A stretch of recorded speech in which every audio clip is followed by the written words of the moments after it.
Welcome to Magic Moments, your guide to the wonder, updates, and magic inside the Disney parks. I'm Chris Franzi. And I'm Taryn Hastings Manguel. Whether you're booking a last minute fall trip or mapping out 2026, we've got everything you need to know about what's new and what's next in the Disney universe. Everyone, please welcome Summer. Summer is also a Disney park enthusiast and travel agent. She travels to Disney several times a year with her family and has just returned from Mickey's not so scary Halloween party. Summer, tell us, what was the most memorable part of your trip? Okay, so it's a super unique experience that happened, but that's what made it so special, which is the morning that we were going to Magic Kingdom. It was Columbus Day. It was really crowded in the parks, and I had not booked lightning lanes. So my kids were super disappointed that we were rope dropping Dumbo. They were like, no, we want to go to Tron. But I was like, the wait's too long, so here we go to Dumbo. And we'd already waited 15 minutes for Dumbo, and we're standing there ready to get on. I mean, I do love Dumbo, it's a classic, and we see Minnie, Daisy, Donald, and Goofy like all approach the gate. And I thought they were just coming to wave on their way to, do a character greeting. And instead, they actually came through the fence and got onto the ride. So Oh. they each got in their own little elephant. They were waving at people. I got some amazing pictures, like some of the best pictures I've ever taken at Disney. And they rode the whole ride. I mean, Goofy was dressed as a pilot, and Daisy was like a fortune teller. Donald was the genie, and Minnie was like in a masquerade outfit. And it was just a super unique experience. When you go to Disney as much as I do, sometimes you're used to seeing the same things, but I had never seen this before. I haven't either. That's so cool that you got to see them all together for one thing, but definitely riding a Yeah, ride. I know. Yeah. My That daughter was like, I want to ride with them, which it was like, I said, well, at least we were right there where we could take pictures of them. mhm. Yeah, because now they don't really stop and do autographs or anything, right? You have to sign up for that. Yeah, you have to get in line and wait. Yeah, so it's Really? so special to see them that close. Yeah. Huh. I didn't That I know that's mean, a that. new thing. you'll see characters roaming around some, but no queue forms, right? You can just like kind of pop in if you see them. But normally the main characters, you have to get in line and wait for them. Yeah. Yeah, I didn't even know they could do that. I've never seen them on the rides before. As you said, like they're kind of in and out at the character breakfast or somewhere else. But that's really cool. Yeah, I didn't Mhm. know if Goofy was going to fit, but he did. And he was dressed as a pilot, so he took up to the top and stayed up at the top the whole time. It was really neat. Yeah, so I bet that wasn't even planned of where his little Dumbo would go, but that's Yeah, good. yeah. No, you're right. Probably not. Probably just like some of them do that, just take off to the top. But it was a Mhm. really unique experience. Yeah, so that had to be, I would say, one of your most memorable experiences at Disney, I'm sure. Yeah. Was there anything else unique or special about this trip or just going during this time? Well, right after that, we went over to Tiana's. It had been down all morning. And so we decided to wait. I mean, this may be like a little tip, but if you see that Tiana's is down and you see them starting to run the logs, from the time they start running the logs to the time they open the ride is approximately 30 minutes. And when you see a cast member on one of the logs, then that means once that does the full cycle, they'll start to put people on. So we knew that it was getting ready to start. And given the wait times, I was like, it's going to be an hour and 10 minutes when it comes up. So we were like, well, we'll just hop in line because we know it's going to be less than 30. Sure enough, 20 minutes. We were the very first people on the ride. We got to walk behind the cast members to get onto the ride. And my kids were taking pictures and videos because that's really neat too. Very Yeah. first ones that day. It hadn't even opened all day. So we were the Oh my first ones for the day. goodness. But unfortunately, because of that, it then went down right before we got to the big drop. The ride went down. So we had to be evacuated off the ride. And we got to see the underbelly. They took us down the stairwell and behind, and we got two lightning lanes. But I thought it was super cool because I love seeing, yeah, the underside of Disney. So, Yeah, that's also seeing the backstage and how they do the rides. That's hmm, definitely a once in a lifetime thing too. yeah. And it was the same day. That's really cool. Yeah, I mean, there's all kinds of YouTube videos of just people showing rides that are broke down.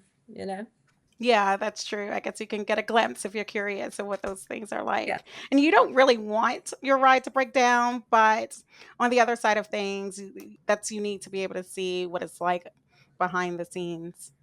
Hmm.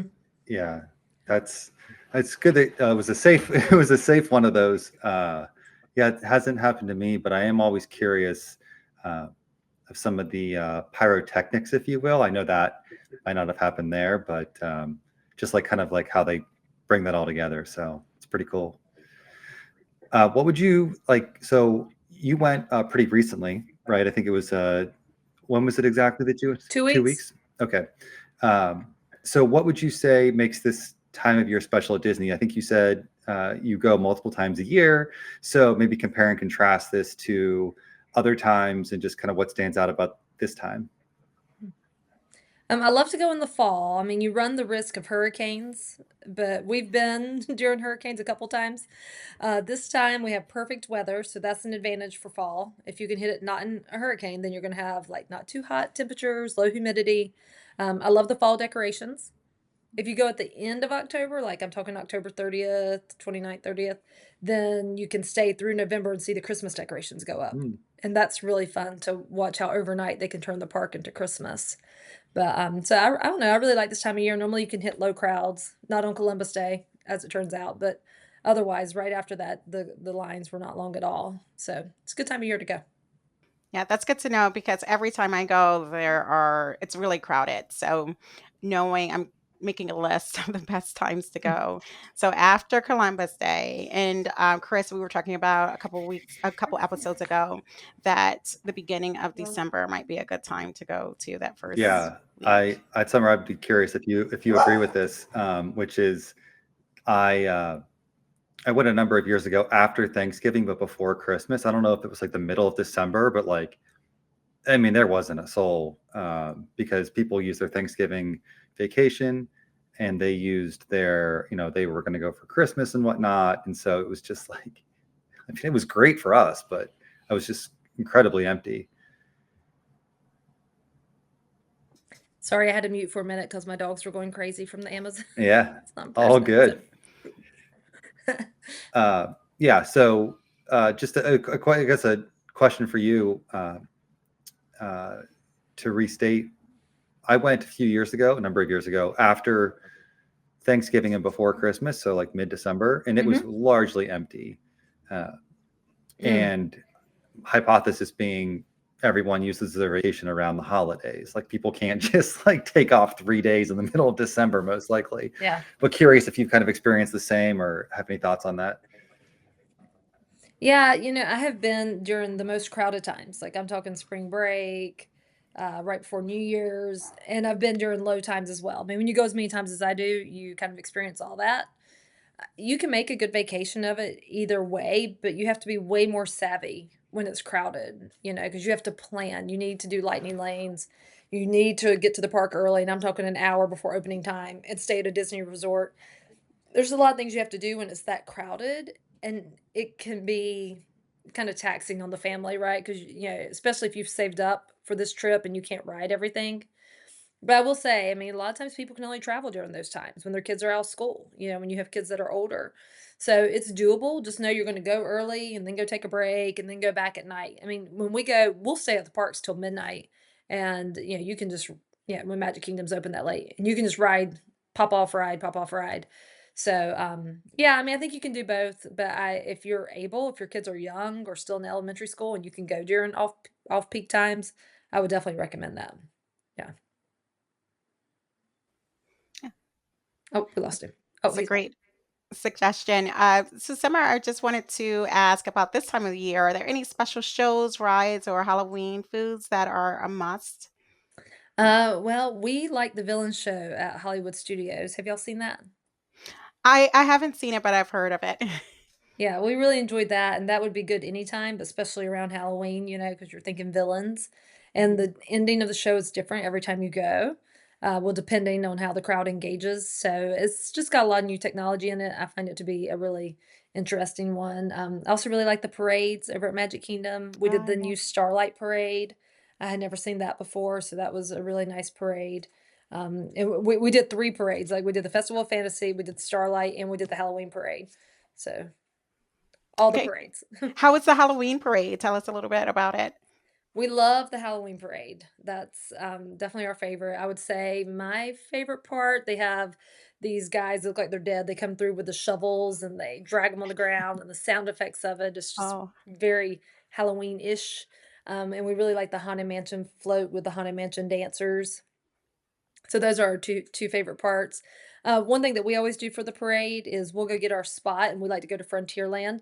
We'll go get our spot there, and then I'll mobile order Pecos Bills, and I'll go get that while the kids are saving the spot, and then I'll bring it back to them so that they can sit there and eat while we're waiting on the parade to start. That's kind of just a good use of time. You're multitasking. You're eating and you're waiting.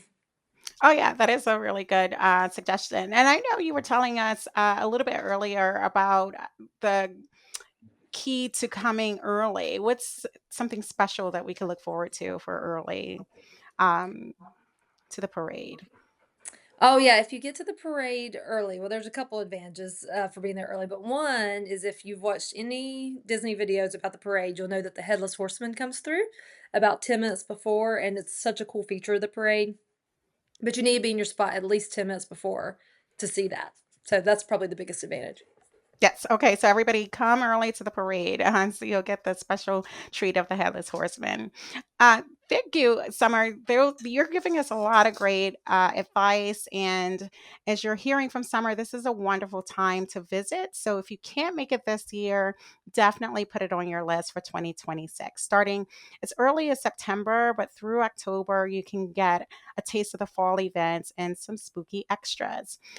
Mickey's Not So Scary Halloween Party continues all the way through October 31st at Magic Kingdom, featuring the Hocus Pocus Villain Spectacular, Spelltacular, Booty Parade, and trick or treating around the park.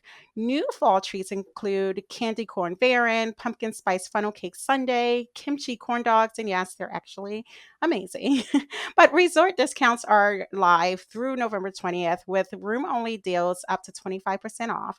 Florida and Georgia residents, lucky you, can grab 3-day ticket bundles for around $58 a day. A solid deal for off peak travels. We've been talking about on peak, off peak travel.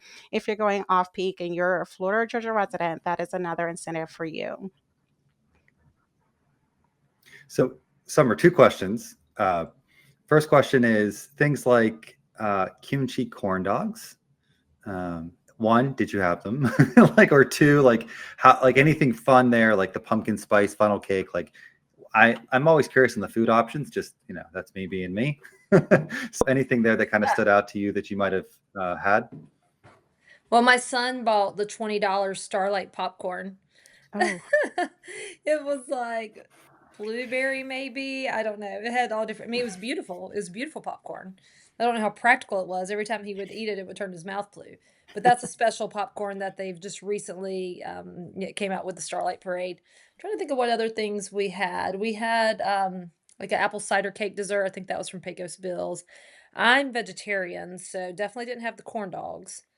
But in terms of fall items, I mean, we kind of stuck with most of our favorite items, like our favorite restaurant, Santuli Canteen. We went there twice, so that's our go-to restaurant. yeah. Well, tell us a little bit more about the Starlight Parade too, because you were saying that was you enjoyed that one, and then we have you can look forward to the Starlight popcorn or the treats. Was it worth it? The popcorn, by the way, did he enjoy it? No, no, Oh, it's so definitely okay. not worth it. Definitely not worth it. Good to know. No, the parade's cool because every float has lots of lights on it.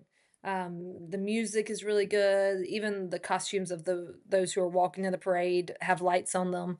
So I would think it's worth going. Now, I have heard that a couple times they've had to say it's at capacity and they won't Okay. even let people watch it. You can't even come to the street. So you do want to get there early for that one or just go to the later one. We went to the 10 o'clock one.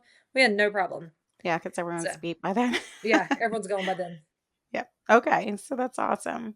Well, I know Chris wanted to talk about some of the changes with the ticket pricing and what that means. We seem to have lost him. So I will go into it to our next segment. Monstropolis is coming. Disney confirmed a new Monsters Inc. themed land is coming to Hollywood studios. It's called Monstropolis and will replace the former Muppets courtyard area. And there's a headliner attraction, a door vault roller coaster where guests race through the hanging doors from the film, fast, immersive, and family friendly. Construction has already started with closures of Muppet Vision 3D, Pizza Rizzo, and Mama Melrose's earlier this year. There's no official opening date yet, but current estimates point to 2027. So this will be the park's biggest addition since Galaxy's Edge and a major draw for Pixar fans. Chris, can you hear us?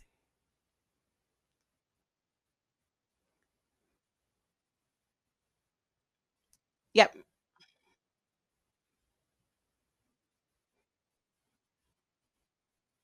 Okay. Do you want to do segment two? I just jumped ahead to segment three, or do you want me to do that part for you about the ticket price? Nope. That's fine. So Disney has changed their ticket prices. It, I'm going to start over. Disney increased ticket prices across the board this October. Peak one day, one park tickets are heading north of 200 in 2026. Lightning Lane and parking costs also rose, but the good news, value days, especially midweek in September, if you're planning for next year, they remain relatively affordable. Multi-day bundles and limited time offers like 3-day 3 park for 267 are still available for flexible planners. If you're booking for the holidays or early 2026, use Disney's pricing calendar or crowd calendars to find the lowest rates. Book early and stack hotel plus ticket deals wherever you can. Thank you again, Summer, for all of your tips. And we hope that you all follow us at Disney Parks blog and tag us in your fall picks. We love hearing your stories and sharing your magic with our community. And that's a wrap for our fall 2025 episode. From candy corn snacks and Halloween parties to future coasters and ticket tips. You're up to speed on all things Disney. Until next time, keep wishing, keep planning, and as always, keep the magic alive.